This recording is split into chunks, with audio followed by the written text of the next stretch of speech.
Hey YouTube, I'm back again with another deck profile of for the continuing with the Junk Doppel theme that I was playing before. The last video that I had up of it was very successful. A lot of you guys tuned in. I have to thank you guys a lot for checking in and watching my video, and everyone who subscribed. Those who haven't subscribed, please subscribe. I'm planning on doing a lot more videos in the next couple of weeks, especially a lot of strategy videos and a lot of duel videos, reviews.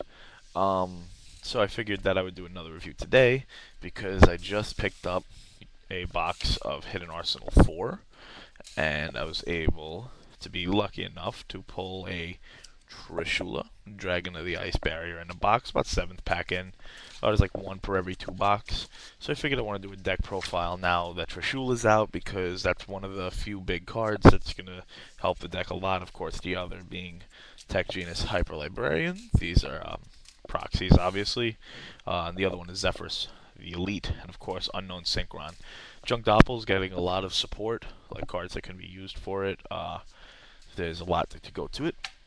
So without any further ado, I want to get to the deck that I'm building now. I changed it a lot from before. I was running Faders and Ryos and Snowman Eaters, lots of tech, and I moved it into more of a just straight up deck, just to go on with what I wanted to do. So I'll start off with one Dark Arm Dragon. This is in no way ever inconsistent. I can never find how anyone could say a deck that has as much graveyard control as this has Dark Arm can be inconsistent. Playing double Avarice and triple of these guys, and these guys are 1, 2, 3 Chaos Sorcerers. These are one of the most important cards in the deck. Gives you access to Arcanite Magician at +1s. It's a free summon, basically for no reason. It's one of the best cards of all time, and now it's back at 3.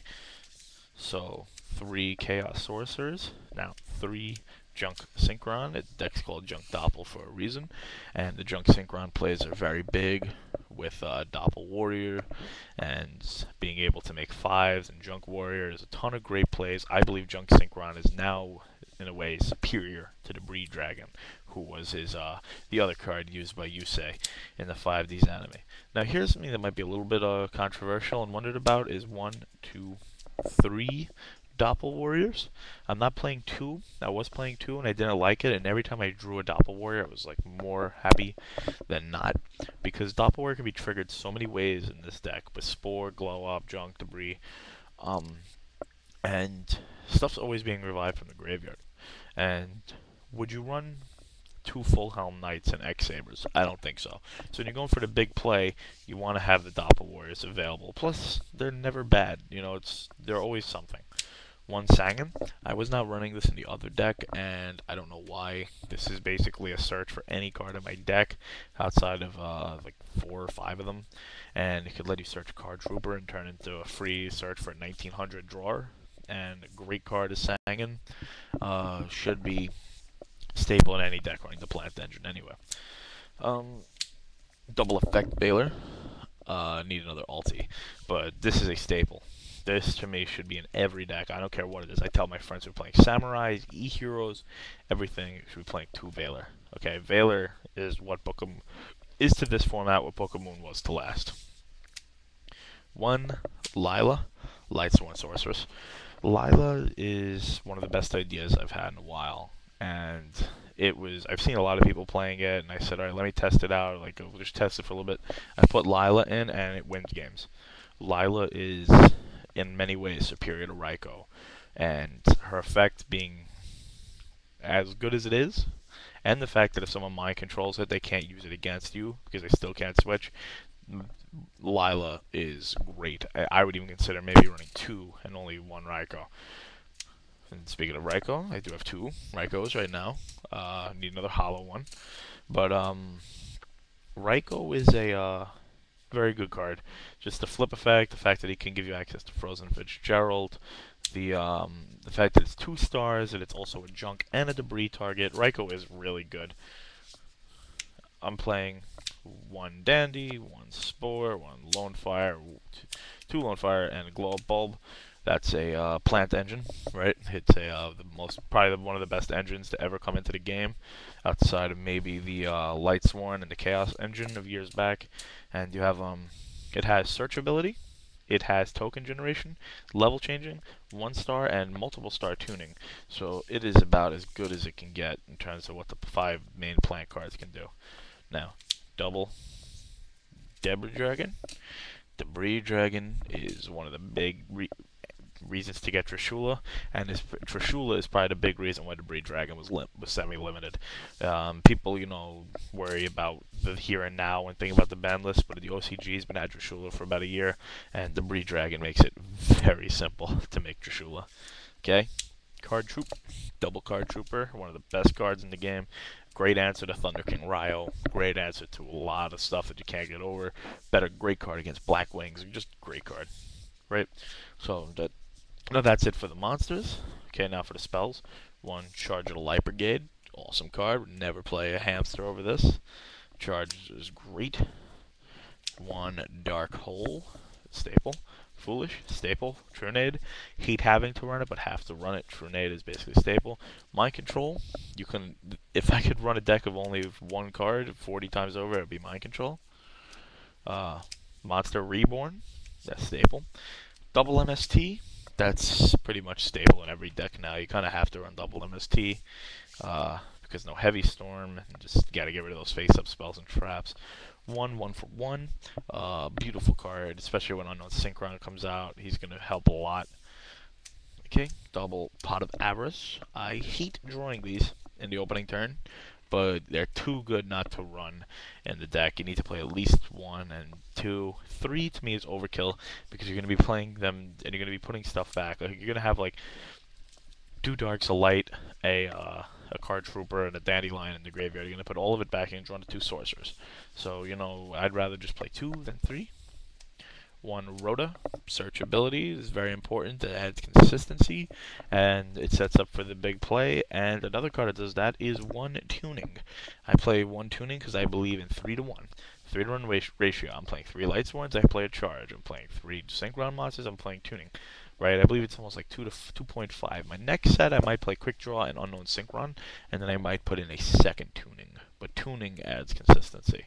And my trap lineup, 3 Royal Decree. I am sick and tired of stuff like Gladiator Beasts and E-Heroes just playing trap after trap after trap after trap with no worries because there's no Heavy Storm, and just being able to just run you over, hit you at 15-15-15 game. Royal Decree is a wonderful card that, yes, if you're playing people over and over again, they know you're just playing Decrees. It's bad. I side deck the main trap lineup. I like 3 Decree better in the main.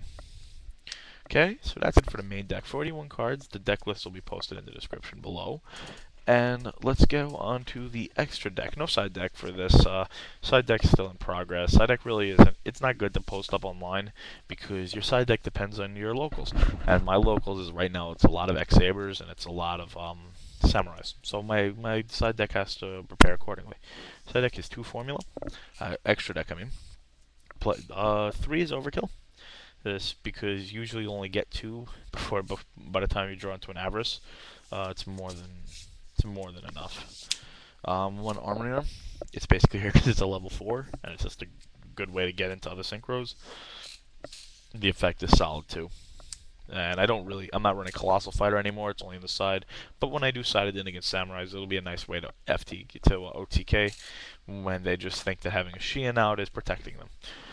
1 AOJ. Catastor. Catastor is a wonderful tool to get over. I took it out for a while, but putting it back in, I realized it's kind of necessary. 1 Frozen Fizgerald. It's a card that's working out well. I play it because in my meta there's a lot of dimensional prisons, so Fizgerald really helped me out a lot against those. But when the time comes, that's what's going to go over it. Okay. 1 Junk Warrior. The combo with Junk Synchron and Dopple Warrior is well noted. You summon Junk, special Dopple, Sync, Junk Warrior becomes 3100. Junk Warrior will stay in the extra deck no matter what, because that combo could just win a game out of nowhere. Magical Android number 1. It's a light, so it works well, but yeah, that's what'll happen. 1 Brionac, Dragon of the Ice Barrier, as a level 6. Brio is a tool that this is one of those cards that until it's banned will never leave an extra deck. It's just too good. I wish it was a dragon, not a sea serpent, but I guess it would break the breed dragon even more. One Iron Chain, hate having to run this. Hate having to run this. It's so meh, right? But it's necessary to do a lot of those long loops. So, oh well. One Arcanite Magician. Arcanite Magician is staple in this deck because of Glow Bulb or Spore and Chaos Sorcerer. You can get a lot of pluses. One of the best combos in the deck is Special Chaos Sorcerer, move one from play. Normal summon Glow Bulb, sync for Arcanite Magician, pop two, sync for Scrap Dragon, pop the other. So you basically pop up their whole field. And you can do that under Decree fairly easily, actually, without losing much card advantage. Okay? One Black Rose Dragon, the good old regulator card. This is a wonderful card that just needs to be in every extra deck. It's like I said, just stapled in. Scrap Dragon. I would sooner take Stardust out than take out Scrap Dragon, man. Scrap Dragon is as good as it gets in the deck. One Stardust Dragon. Stardust is as we all know, very important card just to negate stuff and just it's a safety net. Stardust is not as good as it once was, but it's still really, really good and really tough to get over. Of course, one Trishula, Dragon of the Ice Barrier. This card is broke. I'm sorry, but Trishula is a broken card. It could be it's a race sometimes. Who gets it out first, and that's who wins. Trishula is get your hands on one. If it's not limited, get your hands on three. Okay, and of course, Shooting Star Dragon, right, to finish it off. This is just a boss monster, right, and when Shooting Quasar Dragon comes out, it's just going to be another easy way just to get him out, and Shooting Star Dragon really wins, right, it's hard, like, it's harder than people make it out to be to get over a Shooting Star Dragon. So, Shooting Star, will remain in the extra deck even after the release of Quasar Dragon. People ask me sometimes, will you be playing Shooting Quasar Dragon? And I say yes. What would I take out for it? To be honest, I'd probably have to take out the Junk Warrior. As much as I love that combo, Quasar Dragon is an auto win. And it takes too many cards to get fully over a Quasar Dragon. So yeah, that's about it for this deck. If you guys have any questions, please ask. If you guys have any deck ideas that you'd like me to review, please post them, and I could definitely go over it. If you guys have any questions that you'd like me to answer about the state of Yu-Gi-Oh!, what I think of recent sets, I could do a set review of Hidden Arsenal 4. I think you guys want, let me know. Please subscribe, and just check out all my videos. I'll be posting up duels soon using this deck against various decks such as 6 Samurais and XX Sabers, and maybe even Infernities, to show how this deck fares against those type of decks. And I'll be posting a strategy video showing you just how to abuse the Tech Genus Hyper Librarian. So with that said, I'm going to let you guys out, and I hope you guys enjoyed the video. Please subscribe and tell your friends.